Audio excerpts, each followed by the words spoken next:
జాతీయవాద జర్నలిజానికి అసలైన వేదిక నేషనలిస్ట్ హబ్ ని సబ్స్క్రైబ్ చేసుకోండి. నోటిఫికేషన్స్ కోసం బెల్ ఐకాన్ పై క్లిక్ చేయండి. మొట్టమొదట ఒక సంచలనంగా ఉన్నటువంటి పరిణామాలు యూరోప్ లో చోటు చేసుకున్నాయి ఎలక్టరల్లీ. సార్, యూకే ఎలక్షన్స్ గురించి, యాక్చువల్లీ యూకే ఎలక్షన్స్ గురించి మనం నంబర్స్ తో సహా అనేక విషయాలు మనం ఈవెన్ నేషనలిస్ట్ హబ్ లో ఇచ్చాము, మీరు అనే ఛానల్స్ లో మాట్లాడుతున్న విషయాలన్నీ చెప్తున్నాం. బట్ పాయింట్ ఏంటంటే దీని వెనకాల రీజన్స్ గురించి మనం ఈ రోజు మనం అనలైజ్ చేస్తే బాగుంటుందేమో. రిషి సునాక్ ఓటమి పాలయ్యారు అండ్ ఆయన స్థానంలో ఇప్పుడు కేర్ స్టార్మర్ ఇప్పుడు నూతన ప్రధానిగా బ్రిటన్ కి రాబోతున్నారు.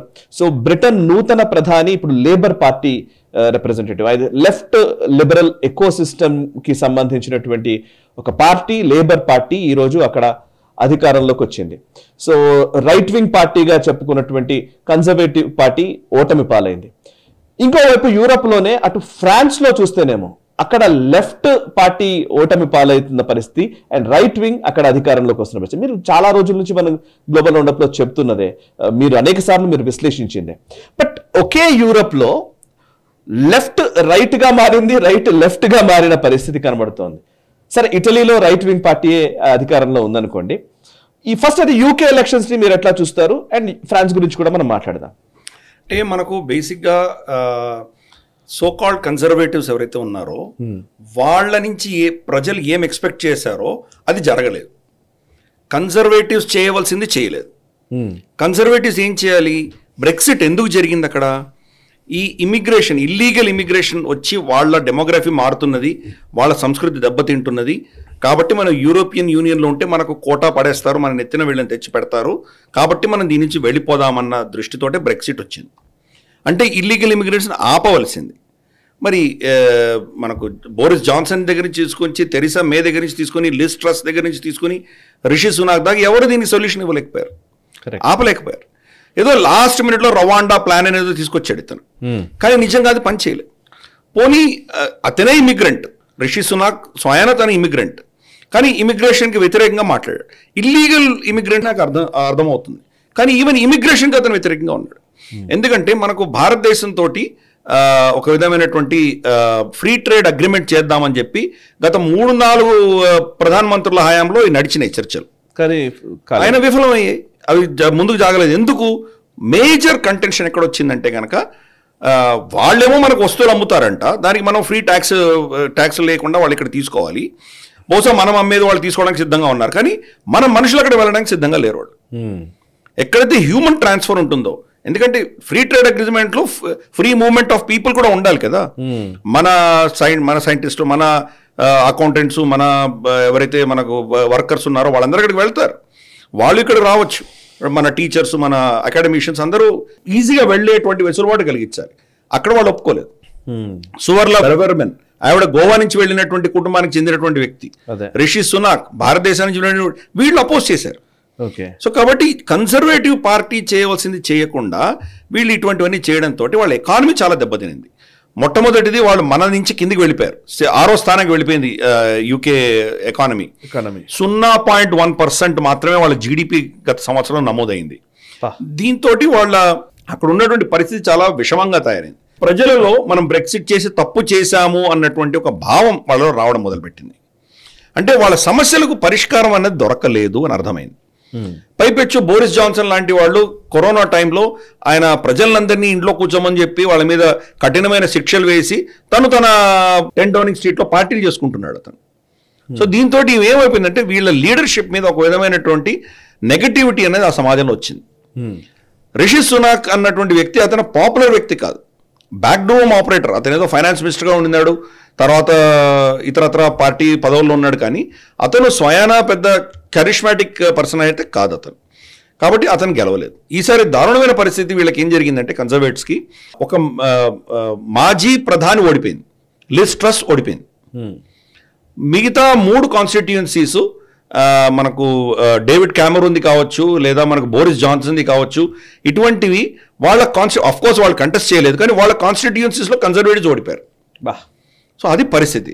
అంటే ఒక విధమైన స్వీప్లో కొట్టారు. పోనీ లేబర్ ఏమైనా చాలా అద్భుతంగా వాళ్ళకి ఏమైనా పర్సంటేజ్ పెరిగిందా అంటే అది కూడా జరగలేదు, 2% పెరిగింది వాళ్ళకి.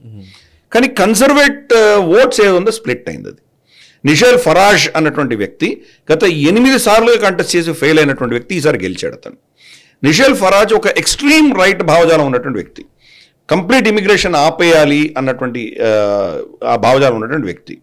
ఇప్పుడు అతని యొక్క పార్టీకి సంబంధించి 4 సీట్లే గెలిచారు, కానీ చాలా సీట్లలో వాళ్ళు కన్సర్వేటివ్ ఓటుని వాళ్ళు స్ప్లిట్ చేయగలిగారు.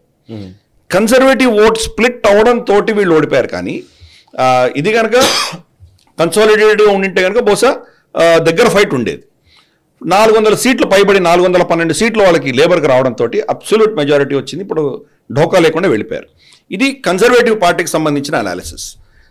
ఇప్పుడు మనకు లేబర్ పార్టీకి సంబంధించి చూస్తే కనుక ఇప్పుడున్నటువంటి కేర్ స్టార్మర్ ఎవరైతే ఉన్నారో ఇతని కంటే ముందర మనకు కార్బెన్ ఎవరైతే ఉండినారో అతను లేబర్ పార్టీ లీడర్ ఎవరైతే ఉండినాడో అతను కంప్లీట్ ఎక్స్ట్రీమ్ లెఫ్ట్ భావజాలంతో చాలా వర్గాలకి దూరం అయ్యాడు అతను.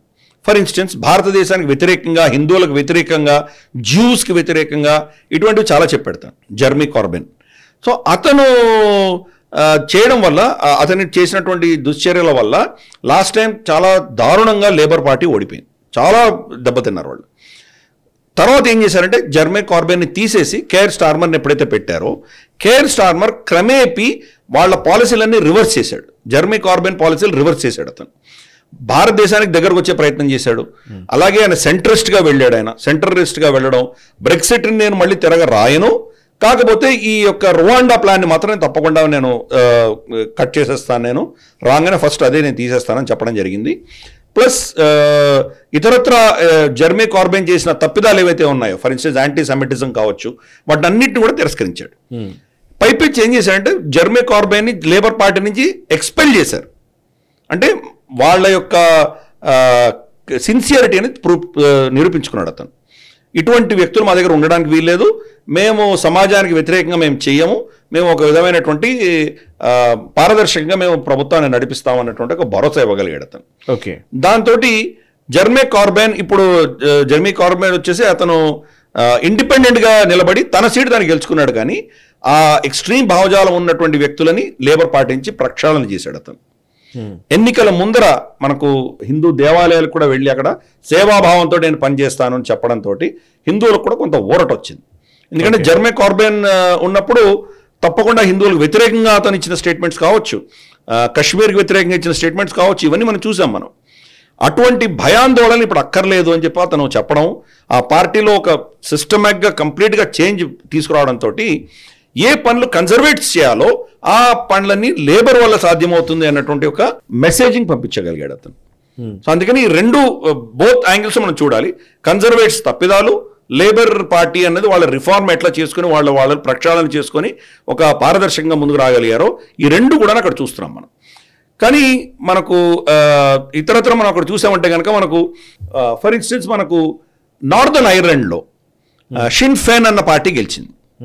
షిన్ ఫెన్ అన్న పార్టీ గతంలో వాళ్ళు ఐఆర్ఏతో కనెక్షన్ ఉండింది వాళ్ళకి, ఐరిష్ రిపబ్లికన్ ఆర్మీ అని చెప్పేసి ఎన్నో దశకాలుగా బ్రిటిష్ ప్రభుత్వం పైన వాళ్ళు దాడులు చేసి ఒక విధమైన టెర్రరిస్ట్ ఆర్గనైజేషన్ కింద వాళ్ళని ముద్ర వేసినటువంటి పరిస్థితి.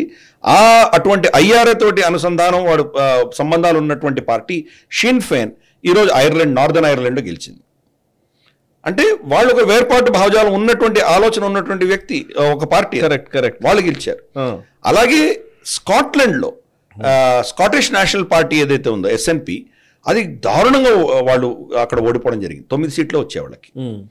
వాళ్ళు మళ్ళీ బ్రిటన్ ఈ UK నుంచి మనం విడిపోవాలి, స్కాటిష్ ఇండిపెండెన్స్ కావాలి అని కోరుకుంటున్నటువంటి పార్టీ గణనీయంగా ఓడిపోయింది. అక్కడ లేబర్ పార్టీ గెలిచింది అక్కడ. సో ఈ యొక్క టెక్టానిక్ చేంజ్ చూడవచ్చు. అంటే మనకు ఒక ఎండులో ఏమో వేర్పాటువాదం గెలిచింది, ఇంకో దగ్గరేమో మనం విడిపోతామన్న వాళ్ళు ఓడిపోయారు. సో ఆ సమాజం ఎంత కన్ఫ్యూషన్లో ఉందో మనకు అర్థమవుతుంది. కరెక్ట్, ఇది అక్కడ మనం చూడవలసింది. అది in the name of democracy. Democracy వాళ్ళకు గత 14 ఏళ్లలో 5 ప్రధానులు మారారు వాళ్ళకి. ఇది 5వ ప్రధాని ఇప్పుడు వస్తున్నది. ఆయనకు మెజారిటీ ఉన్నది కాబట్టి బహుశా ఇంకా 5 ఏళ్ళు ఈయనకు కొనసాగుతారని మనం అనుకుందాం. కానీ బ్రిటన్ పాలిటిక్స్ మనం ఎప్పుడు ఏమవుతుందో చెప్పలేము. ఎందుకంటే కన్జర్వేటివ్స్ కూడా ఫుల్ మెజారిటీ ఉన్నా బోరిస్ జాన్సన్ని దించేశారు. తెరిసా మే వచ్చింది, తెరిసా మేని దించేసి మళ్ళీ లిజ్ ట్రస్ తీసుకొచ్చారు. లిజ్ ట్రస్ 45 రోజుల్లో ఆవిడ దిగిపోయింది, సునాక్ వచ్చారు. సో కాబట్టి అదే పార్టీ ఉన్నా మరి ఏ మార్పులు వస్తే మనం చెప్పలేం, వేచి చూద్దాం. కాకపోతే ఈ వీడియో మీకు నచ్చినట్టయితే లైక్ చేయండి, 10 మందికి షేర్ చేయండి. అలాగే కామెంట్ల రూపంలో మీ అభిప్రాయాలను మాతో పంచుకోండి. Nationalist hub group of channels ను సబ్స్క్రైబ్ చేసుకుని తెలుగునాట జాతీయవాద జర్నలిజాన్ని ప్రోత్సహించండి. ఈ వీడియో కింద ఉన్న బెల్ ఐకాన్ పై క్లిక్ చేయడం మర్చిపోవద్దు.